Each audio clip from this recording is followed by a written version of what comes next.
Today I want to teach a little bit about how to pray effectively to get results. आज मैं सिखाना चाहता हूँ कैसे प्रार्थना करें कि हमें परिणाम मिले, Because everybody is praying, क्योंकि हर कोई प्रार्थना कर रहा है. right? Everyone that you see is praying, but not everyone is getting results. आप जिस किसी को देखेंगे वो प्रार्थना कर रहे हैं लेकिन उनको परिणाम नहीं मिलता. Prayer was never designed to be a religious discipline. प्रार्थना को इस तरह से कभी बनाया नहीं गया था कि वो एक धार्मिक काम होगा, धार्मिक अनुशासन होगा. Prayer is an art, प्रार्थना एक कला है and you can get better at it. और आप उसमें बेहतर हो सकते हैं. You can learn to pray effectively so that your life will be backed by the fruits of what you have prayed for. आप प्रभावशाली प्रार्थना करना सीख सकते हैं ताकि आपके जीवन में फल हो उन बातों का जिनकी आपने प्रार्थना की. Amen? आमीन. It does not glorify God. Your unanswered prayers don't glorify God. आपकी वो उत्तर रहित प्रार्थनाओं से परमेश्वर की महिमा नहीं होती. But the answers that you get of your prayers, they bring glory to your heavenly Father. लेकिन जब आप अपनी प्रार्थना के उत्तर पाते हो तो उससे आपके स्वर्गीय पिता की महिमा होती है. Amen? आमीन. And unless every believer learns how to pray, और जब तक हर एक विश्वासी ना सीख ले कैसे प्रार्थना करें, it will be very hard for them to walk in victory. उनके लिए जय में जीना बड़ा कठिन होगा. Because they will always be searching for someone else who will do it for them. क्योंकि वो हमेशा तलाशते रहेंगे कोई और हो जो हमारे लिए प्रार्थना कर दे. I would say it's more like fishing. If you know how to fish, and if they imagine there is a sea outside your house is just next to a sea that is vibrant, full of fishes. और मैं कहूँगा ये मछली पकड़ने जैसा है. कल्पना कीजिए आपका घर समुद्र के तट पर उसके किनारे पर है और उस समुद्र में जीवन भरा हुआ है, मछलियाँ भरी हुई हैं. And a family is hungry, और एक परिवार भूखा है and they are looking for somebody who can fish for them and give them some fishes. और वो ढूंढ रहे हैं कि कोई मिल जाए जो उनके लिए मछली पकड़ कर उनको कुछ खाने को दे दे. And it's good for some time. कुछ समय के लिए चलेगा. But can you imagine how absurd it would be if all their life they look for someone who will fish for them? लेकिन आप कल्पना कर सकते हैं कितना अजीब होगा अगर जिंदगी भर वो ढूंढ रहे हैं कोई मछली पकड़ ले हमारे लिए. But imagine what would happen if they learned to fish for themselves. कल्पना करें क्या होता अगर वो खुद के लिए मछली पकड़ना सीख लेते. Not only they will have sufficient for themselves, but they could give fishes to others. सिर्फ अपने लिए ही बहुत मछलियां नहीं होती, दूसरों को देने के लिए भी बच जाती. Amen? So, a lot of things are done in the church in the name of prayer, but that does not mean it's a biblical prayer. बहुत सी चीजें चर्च में प्रार्थना के नाम पे की जाती हैं लेकिन इसका ये मतलब नहीं कि वो बाइबल के अनुसार हैं. Many people think that because what I call prayer is prayer. बहुत से लोग सोचते हैं क्योंकि मैं ये करने को प्रार्थना कहता हूँ तो वो प्रार्थना है. नहीं.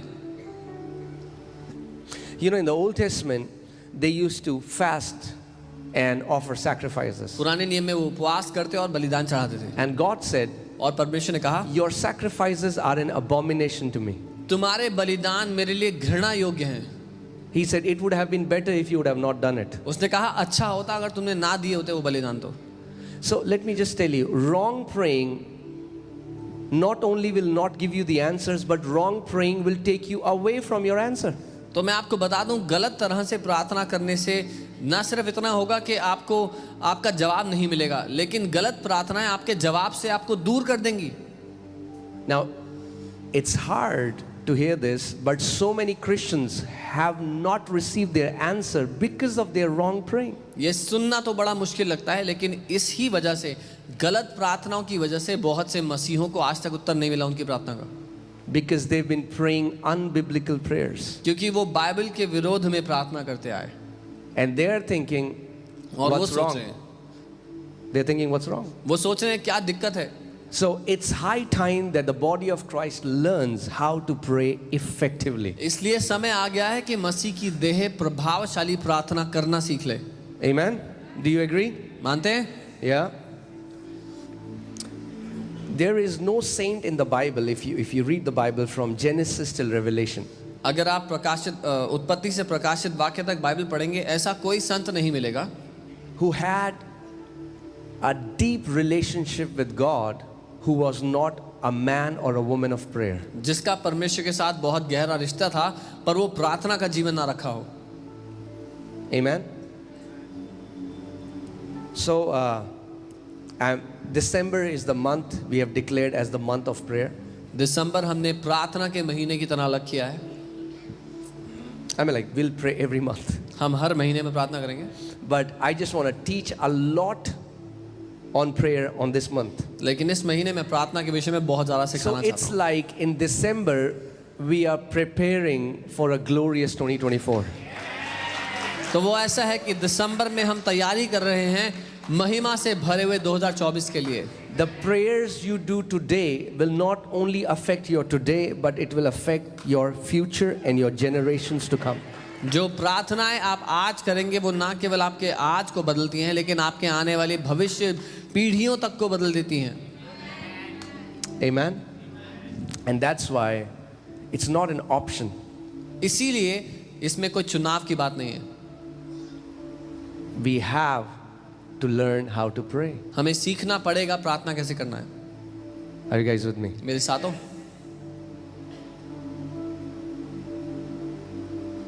Imagine a family. I'm just giving you some examples so that you understand. Is that okay? कुछ उदाहरण दे रहा हूँ ताकि आप समझ सकें. Imagine there is a family who lives in the midst of a forest, कल्पना करें एक परिवार जंगल के बीचों बीच रहता है. surrounded by wild animals. जंगली जानवरों से घिरा हुआ है. Now, what protects them is the fire that keeps burning outside their house. अब किस बात से उनकी सुरक्षा होती है वो उस आग से है जो उनके घर के बाहर जलती रहती है. And और the father knows if a wolf comes, he's so skilled he can kill the wolf. पिता ये बात जानता है कि अगर एक भेड़िया आ गया तो वो इतना निपुण है कि उस भेड़िए को मार दे. And he will do it and protect his sons. But as a father, it is his responsibility to teach this skill to his kids so that when they grow up, they know how to fight and kill every beast that is trying to come against them. तो वो पिता जानता है कि वो उस भेड़िए को मार सकता है लेकिन साथ ही उसकी जिम्मेदारी है अपने बेटों की सुरक्षा करने के साथ साथ वो उनको भी सिखाए वो निपुणता ताकि वो भी जंगली जानवरों से लड़ सके अगर कल को उन पे हमला हो तो. Amen. So that's what prayer is. यही प्रार्थना है. It will keep the fire burning in the altar of your heart. आपके दिल की वेदी पर आग को जलाकर रखेगा. Amen.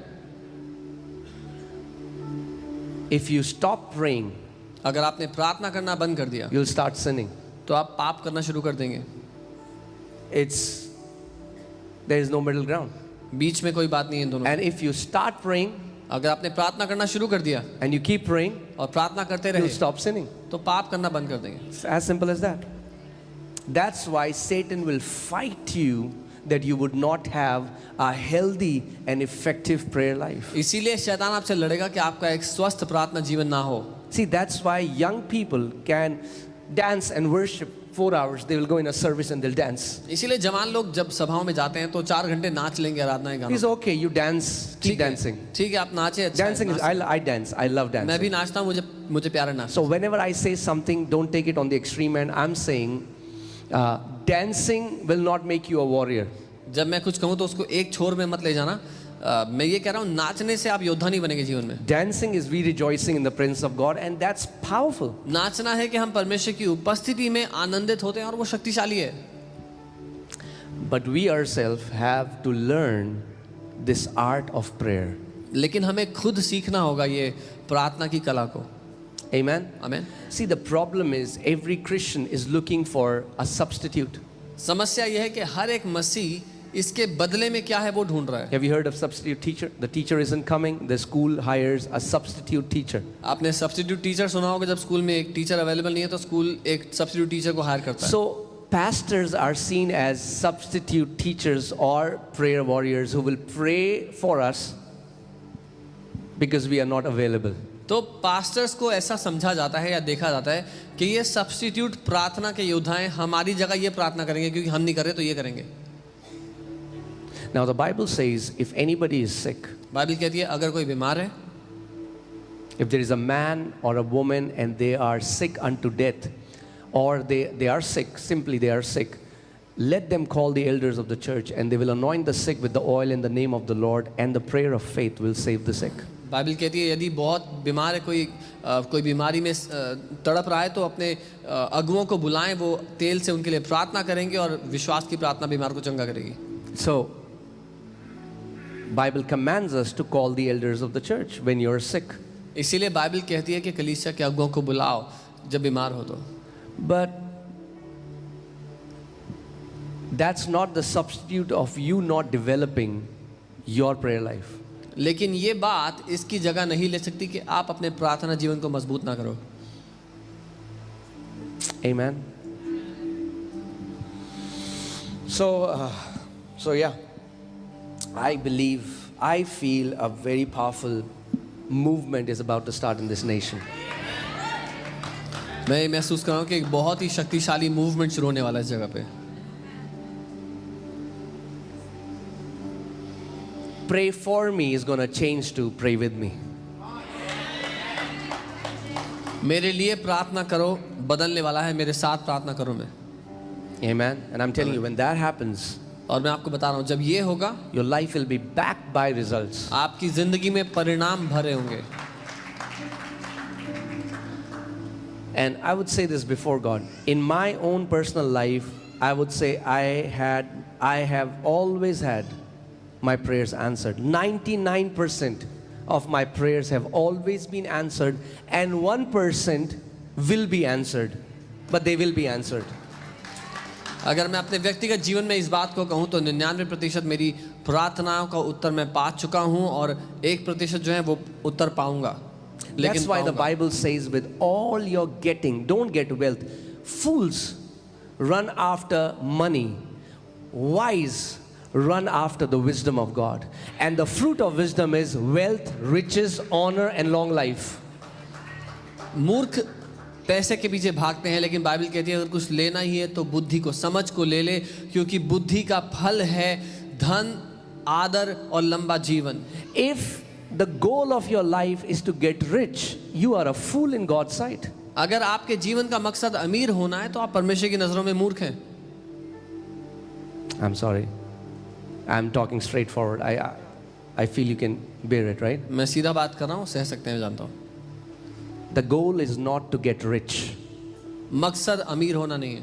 The goal is to be in the will of God and obey whatever He wants from us. मकसद है परमेश्वर की इच्छा के बीचों बीच बने रहना और जो वो हमसे चाहता है उसको पूरा करना। If He wants you to start a business, but don't start a business because your best friend started a business and now you're jealous. अगर वो चाहता है कि आप व्यवसाय शुरू करें तो व्यवसाय शुरू करें, लेकिन इसलिए कि आपके बेस्ट फ्रेंड ने बिजनेस शुरू किया तो आप भी जल रहे हैं इसलिए आप बिजनेस शुरू करेंगे, वो नहीं। No. नहीं। The Bible says, don't be unwise, find what the will of God is. Bible कहती है निर्बुद्धि ना बने, परमेश्वर की क्या इच्छा है वो पता करें। Amen. So the goal is not riches. Riches is a fruit, never the root.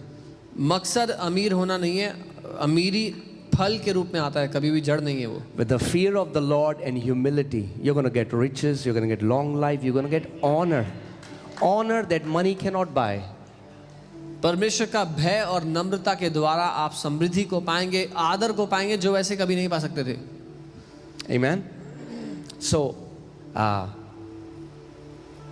God expects you to grow up. परमेश्वर आपसे ये उम्मीद करता है कि आप बड़े हों। Amen.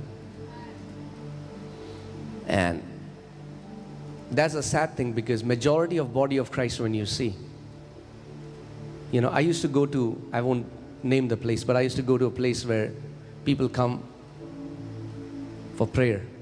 यही दुखद बात है, अधिकतर मसीह की देह में जो लोग नहीं समझते हैं। मैं एक जगह जाया करता था जहाँ पर लोग प्रार्थना के लिए आते हैं। And I would teach the word. मैं वहाँ पर वचन सिखाता। I would say the place was packed, जगह भरी होती but थी, nobody was interested to hear the word. लेकिन किसी को रुचि नहीं थी वचन सीखने में। But in the end, अंत में they would come, वो सब आते they would say, Pastor, pray for us. और बोलते पास से हमारे लिए प्रार्थना Now, करो। nothing wrong with that. उसमें कुछ गलत नहीं है, But लेकिन if your prayers are not filled with the word of God, you are praying powerless prayers. अगर आपकी प्रार्थनाएं परमेश्वर के वचन से भरी हुई नहीं है तो आप शक्तिहीन प्रार्थनाएं कर रहे हैं। And it came to a point where I had to stop. I said, I stopped accepting that invitation. I said, I cannot come. और एक टाइम आ गया जब मैंने वहाँ से निमंत्रण लेना मना कर दिया, मैं नहीं आ सकता, मैंने बोल दिया, Because that's not my call. क्योंकि वो मेरी बुलाहट नहीं है. My first call is to teach you the word. So I want to teach you from the word the importance of prayer and how you can become awesome at it. Each one of you can become awesome in prayer. मेरी पहली बुलाहट आपको वचन सिखाना है और कैसे आप प्रार्थना में अद्भुत बन सकते हैं. आप में से हर कोई प्रार्थना करने में निपुण हो सकता है. Amen? Hallelujah. Okay, so let's see John 15 verses 7 to 8. यूहन्ना 15 उसका 7 से 8 देखते हैं. Also, I feel very strongly to say this, and the people who are watching me. जो लोग देख रहे हैं मैं ये कहूँगा, There are many men बहुत से पुरुष हैं who say, I pray all day at home and they don't work. जो कहते हैं मैं दिन भर घर पे प्रार्थना करता हूँ पर वो काम नहीं करते हैं. And their children suffer and their wives suffer and they say, I'm doing a ministry. You are a disgrace to the name of Lord Jesus Christ. और उनके बच्चे परेशान रहते हैं, उनकी बीवी, उनका घर परेशान रहता है. मैं कहूँगा आप प्रभु के नाम पर तौहीन है. Bible says if you cannot provide for your family, you are worse than an unbeliever. Bible कहती है अगर अपने घर की, अपने परिवार की ज़रूरतें आप पूरी नहीं कर सकते, आप एक अविश्वासी से भी गए गुजरे So हैं. go find a job जाएं नौकरी ढूंढें. and then when you come back, then you kneel down and pray and then you show God your commitment. फिर जब नौकरी से वापस आए अपने घुटनों पर आए, परमेश्वर को अपनी वचनबद्धता दिखाएं. But don't take that time. You should be working outside for your family and being a provider for your family and hiding behind the name of ministry because you don't want to work hard. लेकिन जो समय आपको अपने परिवार की सेवा के लिए बाहर जाकर कमाकर अपने घर को चलाने के लिए देना चाहिए था, उसको आप इस बात के पीछे ना छुपा लें कि मैं तो सेविका ही कर रहा हूँ, प्रार्थना कर रहा हूँ. Is it okay if I speak the truth in this place? सच कहूँ ठीक है ना? Because there are many lazy men who hide behind that I have a call and they don't have two people and their kids don't have food, their wife doesn't have food and they say what kind of ministry is that? क्योंकि बहुत से आलसी लोग हैं जो इस झूठ के पीछे छुपे हुए हैं कि मेरे जीवन में बुलाहट है और उनके पास 2 लोग नहीं हैं लेकिन उनके घर में खाने का पैसा नहीं है. If I'm telling you the truth before God, if tomorrow I don't have this church and my family suffers, I will go work 8 hours, 10 hours, 12 hours so that I can provide food for my family and then the time I left I'll do ministry then. अगर ये कलीसिया ना हो और मेरे घर के पास मेरे घर वालों में खाने के पैसे ना हो तो मैं जाके नौकरी करूंगा, 8 घंटे 10 घंटे 12 घंटे मेहनत करूंगा, वापस आऊंगा और तब प्रार्थना करूंगा, तब सेवकाई करूंगा. Jesus was God in flesh and had the biggest ministry. Still he was a carpenter before God called him fully. यीशु देह में परमेश्वर था, सबसे बड़ी सेवकाई उसको दी गई थी, फिर भी उसने कारपेंटर का बढ़ई का काम किया. Why am I saying this? Because there are many people who have taken the ministry to extreme क्योंकि बहुत and से say I have a ministry so I don't want to work hard. क्योंकि बहुत से लोग हैं जो सेवकाई को एक्सट्रीम में ले गए, कहते हैं हमारे जीवन पे तो बुलाहट है, हमें काम नहीं करना. Are you guys with me? मेरे साथ हैं. Find a job. नौकरी ढूंढे. Don't be so prideful that you don't work. इतने घमंडी ना बने कि काम ना करें. Bible says he who does not work should also not eat. Bible कहती है जो काम नहीं करता वो खाना भी ना खाए. I don't know why am I saying this, मैं नहीं जानता This is मैं not क्यों my कह रहा हूं. message. ये मेरा संदेश नहीं but था. I know it's a prophetical instruction to someone. पर मैं जानता हूँ किसी के लिए परमेश्वर की ओर से निर्देश है. Get a job, feed your family, and the time you have left, you serve God in that time. एक नौकरी ढूंढ ले, अपने परिवार की देखरेख करें और जो समय बचता है उसमें सेवकाई करें. Because you know what is going to happen? आपको पता है क्या For होगा? such people, we give such bad testimony of Jesus. ऐसे लोग यीशु के लिए बुरी गवाही बनते हैं. Don't be a bad testimony. एक खराब गवाही ना बने. I used to work in a call center, come home at 3 a.m. 8-hour shift, 2 hours in cab, going in everything 11 to 12 hours. I used to come back 3 a.m. The first thing I used to do is come home, bow my knees then. The time I had left then. Because until God had called me into the ministry, I never jumped into it out of ambition. मैं call centre में नौकरी करता था, 11-12 घंटे की shift थी और रात को 3 बजे घर पहुंचता था और तब मैं घुटनों पर आता था, प्रार्थना करता था. जब तक प्रभु ने मुझे सेवकाई में नहीं बुलाया, अपनी महत्वाकांक्षा में मैं नहीं कूदा. And that's why from the day He has called me till today, I have not lacked one thing in my life. और इसीलिए जिस दिन से उसने मुझे बुलाया आज तक अपनी जिंदगी में मैंने एक बात की कमी नहीं देखी है. Don't say you are serving the King of Kings and he isn't paying your salary. He isn't paying your salary because he never recruited you. ये ना कहे कि मैं राजाओं के राजा के लिए काम कर रहा हूं पर वो मुझे तनख्वाह नहीं देता. वो तनख्वाह इसीलिए नहीं दे रहा क्योंकि उसने आपको कभी नौकरी पर रखा नहीं. Those who are appointed, he is faithful. If he has appointed you for a ministry, guess what? You will never lack.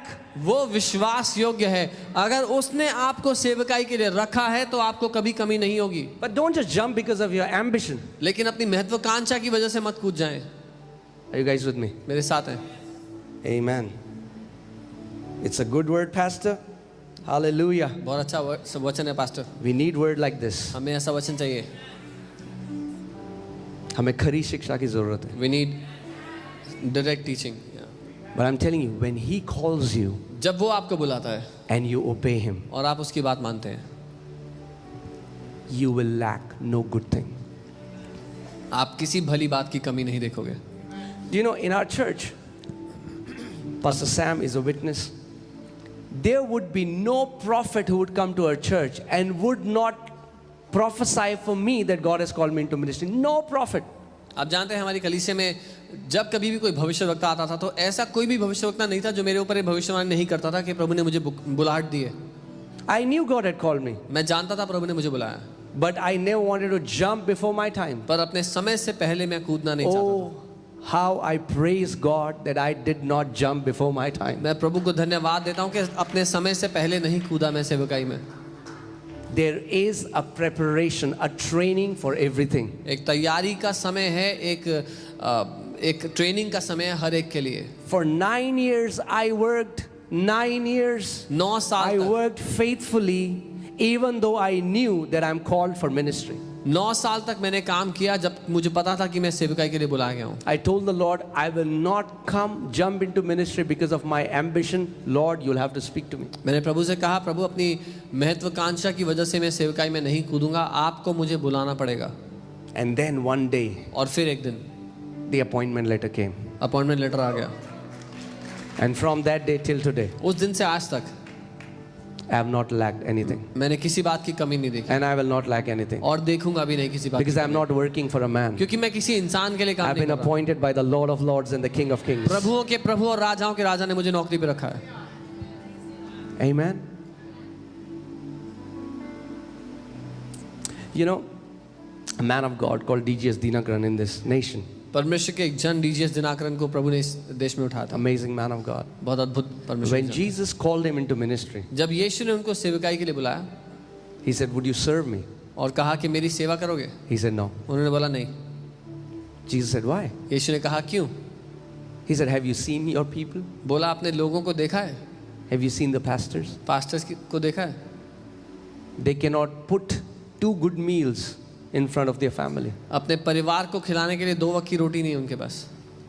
I'm working in a bank. मैं एक बैंक में नौकरी कर At रहा हूँ. least I can give a dignified and honorable life to my family. अपने परिवार को इज्जत की 2 वक्त की रोटी दे सकता हूँ. My kids can wear good clothes and they can eat good food. मेरे बच्चे अच्छा खाना खाते हैं, अच्छा कपड़े पहनते हैं. So the Lord said, what if I promise you that I'm going to give you all these things? प्रभु ने कहा क्या होगा अगर मैं वादा करूँ मैं तुम्हें ये सब कुछ दूंगा. He said, okay. उन्होंने कहा ठीक है. He said, I'll serve you. कहा मैं आपकी सेवा करूँगा. And then Jesus said, and for those people you were saying और फिर यीशु ने कहा और जिन लोगों की तुम बात कर रहे थे who are serving me जो मेरी सेवा कर रहे हैं and have nothing, और कुछ नहीं है उनके पास, Jesus said, I never called them. यीशु ने कहा मैंने कभी उनको बुलाया नहीं था. They went out of their ambition. वो अपनी महत्वाकांक्षा से उठ के चले गए.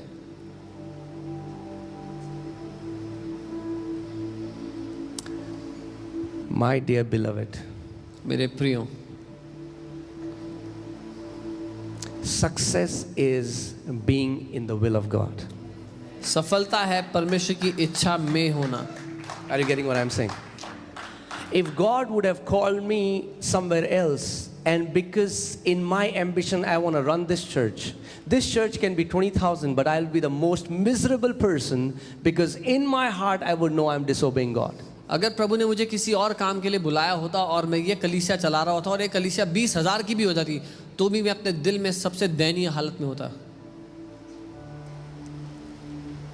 Amen. Success looks different in the kingdom of God than it looks here on this earth. परमेश्वर के राज्य में सफलता अलग दिखती है जैसा वो इस दुनिया में दिखती है उससे. To one church in Revelation, Jesus says, you have become rich, you are prosperous, and you think you have need of nothing, but you are poor, naked, and wretched in my eyes. To a church. एक कलीसिया से यीशु प्रकाशित वाक्य में कहते हैं कि तुम्हें लगता है कि तुम समृद्ध हो गए और तुम्हें किसी बात की जरूरत नहीं है, लेकिन मेरी दृष्टि में तुम गरीब हो, नंगे हो और फटे हाल हो. Amen. I don't know why I'm going here. This was not the message. ये मेरा संदेश नहीं था. But it's good when the Holy Spirit speaks. और अच्छा है जब पवित्र आत्मा बोलता है तो. Amen. Wherever God has kept you, be faithful there until, if you are called for ministry, the call will come. But don't quit the training. जहाँ कहीं प्रभु ने आपको रखा है, चाहे वो सेवकाई के लिए क्यों ना हो, वहाँ पर विश्वास योग्य रहें जहाँ पर आप हैं, अपनी ट्रेनिंग से बाहर ना निकल जाएं. Some people quit the job when the pressure increases. What is the guarantee you will not quit the ministry when the pressure will increase? कई लोग नौकरी छोड़ देते हैं जब दबाव बढ़ जाए उन पर. तो क्या गारंटी है कि आप सेवकाई नहीं छोड़ेंगे जब दबाव बढ़ जाएगा तो? Amen. The key is to stay faithful in little. कुंजी है थोड़े में विश्वास योग्य बना रहना. Amen. Hallelujah. You still love me? अभी भी प्यार करते हैं? Even if you don't, I'll find my refuge in the love of Jesus. अगर नहीं भी करते तो भी मुझे प्रभु यीशु के प्रेम में पनाह मिलेगी. Amen. All right, let's go to the word. आइए वचन में चलते हैं. John 15:7-8. यूहन्ना 15:7 और 8. If you abide in me and my words abide in you. अगर तुम मुझ में बने रहो और मेरे वचन तुम में बने रहें. So this is conditional. Say conditional. There is a condition. Whenever you read if in the Bible, if means there is a condition. इसमें आप शर्त देखते हैं. यहाँ पे एक शर्त लागू है. जब कभी आप यदि अगर पढ़ते हैं बाइबल में तो उसमें शर्त लागू है कुछ. Amen. What does if means? अगर का क्या मतलब होता है? Yeah, agar or magar. Agar. There are two options. If you abide in me and my words abide in you, then you will ask what you desire and it shall be done for you. अगर तुम मुझ में बने रहो और मेरा वचन तुम में बना रहे, तब तो जो तुम चाहो मांगो और वो तुम्हारे लिए हो जाएगा. I am telling you, there is a place in kingdom. मैं आपको बता रहा हूँ राज्य में एक ऐसी You जगह है. can live in such closeness आप परमेश्वर के साथ ऐसे गहरे रिश्ते में जी सकते हैं that you will not even pray. Just a thought would come in your heart. There is a desire that comes in your heart, and then you'll not even pay attention, and you'll feel suddenly somebody will come and give it to you. कि आप प्रार्थना भी नहीं करेंगे, बस एक चाहत, एक विचार आपके मन में आएगा और अचानक कोई आएगा और आपके लिए आपको वो दे देगा. Amen. God will honor your words.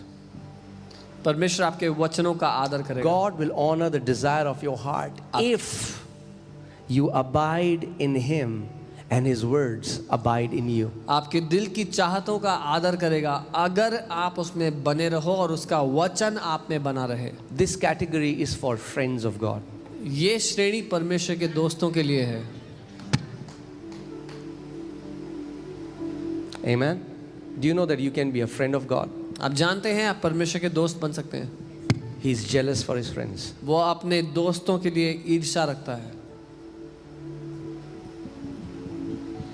You know, recently I can give you testimonies after testimonies how many times this happens every day, but recently this was very close to me. I promised my daughter Eliana that I'm going to buy a gift for her a certain day. मैं गवाहियों पर गवाही दे सकता हूँ, पर ये बात मेरे दिल के बहुत करीब है. मैंने अपनी बेटी एलियाना को वादा किया कि मैं इस एक दिन उसको गिफ्ट दूंगा. I said I'm going to buy a doll set or something like that. कोई एक डॉल सेट या कुछ ऐसा मैंने कहा.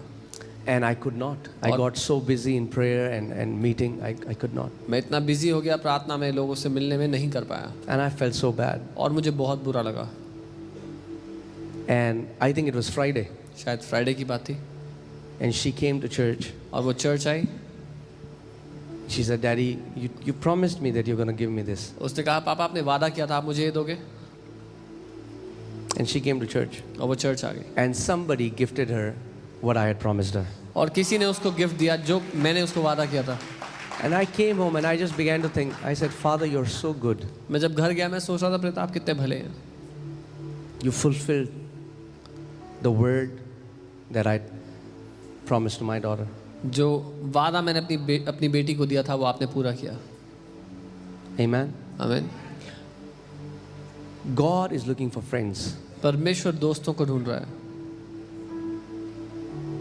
not for consumers. Now, ग्राहकों को नहीं। there are many consumers in the kingdom. राज्य में बहुत से ग्राहक हैं। Can I speak to you openly, guys? खुलेआम बात कर सकता हूँ।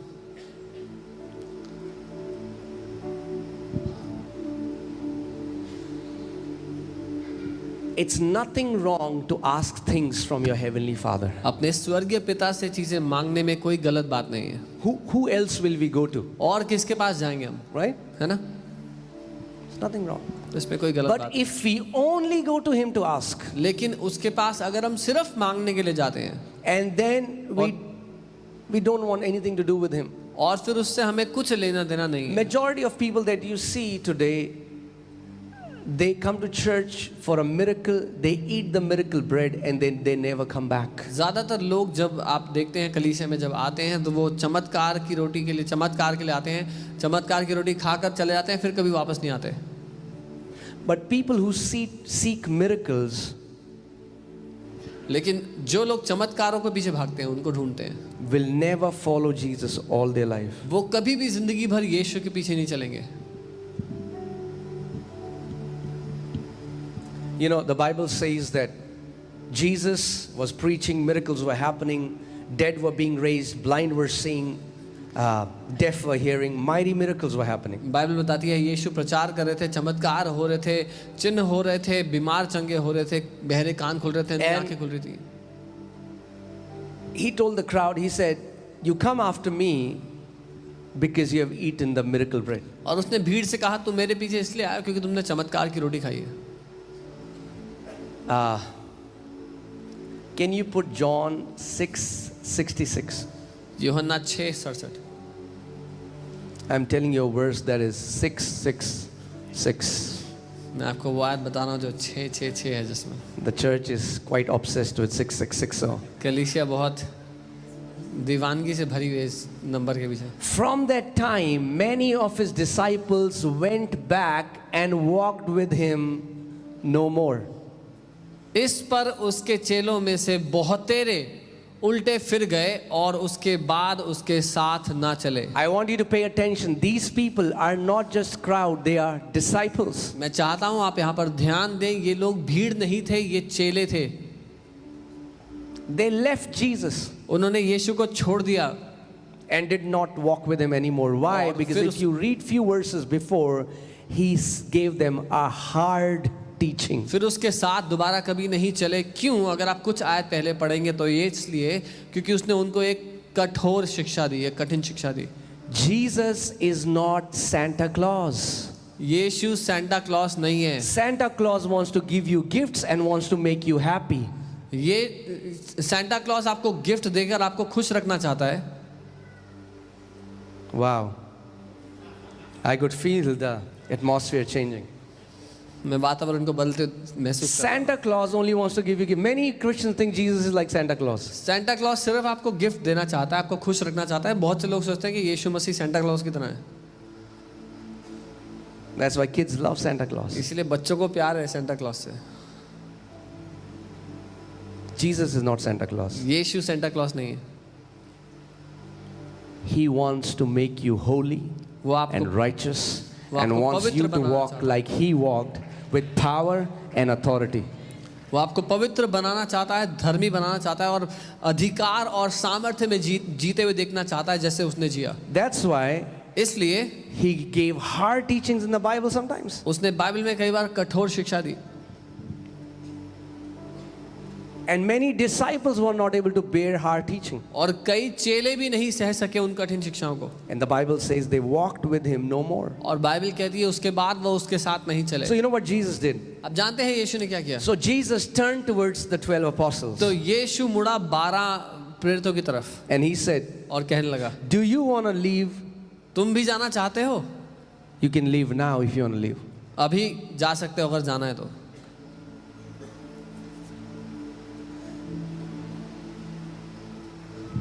Not the kind of Jesus many people imagine today. वो उस तरह का यीशु नहीं जिसकी आज बहुत से लोग कल्पना करते हैं। You know what is happening in the world? They have this, they call it, it's a, you know what? It's a soft love. दुनिया में जो चल रहा है मैं उसकी बात नहीं कर रहा हूँ। आज दुनिया में जो है उसको सॉफ्ट लव They बोल say, देंगे। oh, if you love, अगर प्यार करते हो you'll just accept us the way we are. तो हम जैसे हैं हमें एक्सेप्ट कर लो। That's not God's love. ये परमेश्वर का प्यार नहीं है, That's devil's love. वो शैतान का प्यार है। Devil say, do whatever you want, I love you. शैतान कहता है जो करना है कर, मैं तुझसे प्यार करता हूँ। That's not God's love. ये परमेश्वर का प्यार नहीं। God's love will challenge you to change. God's love accepts you the way you are, but God's love will never keep you the way you are. परमेश्वर का प्रेम आपको चुनौती देता है बदलने के लिए। उसका प्यार जैसे आप हो आपको ग्रहण कर लेता है और फिर आपको बदल देता है। You know what the Bible says the sign of legitimate sons and daughters is? आप जानते हैं बाइबल क्या कहती है कि जायज बच्चों का क्या चिन्ह है, क्या सबूत है? How would we know that we are legitimate sons and daughters of God? हमें कैसे पता लगेगा कि हम परमेश्वर के जायज बच्चे हैं कि नहीं? Because He corrects us. क्योंकि वो हमारी गलतियों पर हमें सही करता है। Correction is the proof that God loves us. Correction सबूत है कि परमेश्वर हमसे प्यार करता है। And I always say this in the church. और- You know how I know who the genuine and legitimate sons and daughters of this house are? और- The way they respond to correction. मैं हमेशा कलीसिया में ये बात कहता हूँ, आप जानते हैं इस घर के जायज बेटे और बेटियां पता है कौन है? जिस तरह से जब हम उनको करेक्ट करते हैं किसी बात के लिए तो जैसे वो जवाब देते हैं, जैसे उसको वो ग्रहण करते हैं, उससे मालूम होता है। Orphans will get offended and leave, but sons feel loved when they are corrected. जो अनाथ हैं वो नाराज होकर छोड़कर चले जाएंगे जब उनकी गलती उनको बताई जाए, लेकिन जो बेटे हैं वो प्यार करेंगे जब उनको बताया जाए वो कहाँ गलत हैं। Look what the Bible says. Then Jesus said to them, yeah, wow, perfect time. Then Jesus said to the 12, do you want to go away? तब यीशु ने उन 12 को कहा, क्या तुम भी जाना चाहते हो? I want you to now hear the response of Peter. मैं चाहता हूँ आप पतरस के रिस्पॉन्स को सुने अब। Okay, let's read. But Simon Peter answered him, Lord, to whom shall we go? You have the words of eternal life. शमौन पतरस ने उसको उत्तर दिया कि हे प्रभु हम किसके पास जाएं? अनंत जीवन की बातें तो तेरे ही पास हैं। If you come here for miracles, you will go away. But if you come for the word of God, you will be rooted and grounded until your last breath. अगर आप चमत्कारों के लिए यहाँ पर आएंगे तो चले जाएंगे नाराज होकर के एक दिन, लेकिन अगर आप वचन के लिए आएंगे तो जड़ पकड़कर अपने आखिरी सांस तक बने रहेंगे। Peter, I mean, like, look at this. Peter didn't say, Jesus, where shall we go? Because no one can open blind eyes like you, no one can raise the dead like you, and no one can work wonders like you do. पतरस ने ये नहीं कहा प्रभु हम कहाँ जाएं, अंधों की आंखें तो तेरी तरह कोई खोल नहीं सकता, ऐसे चिन्ह चमत्कार और कोई कर नहीं सकता। He said, where shall we go away from you, Lord? उसने कहा हम तुझसे दूर कहाँ जाएं प्रभु? You have the words of eternal life. जीवन के वचन तो तेरे पास हैं। Build your life on the foundation of word of God. अपने जीवन को परमेश्वर के वचन की नींव पर बनाएं।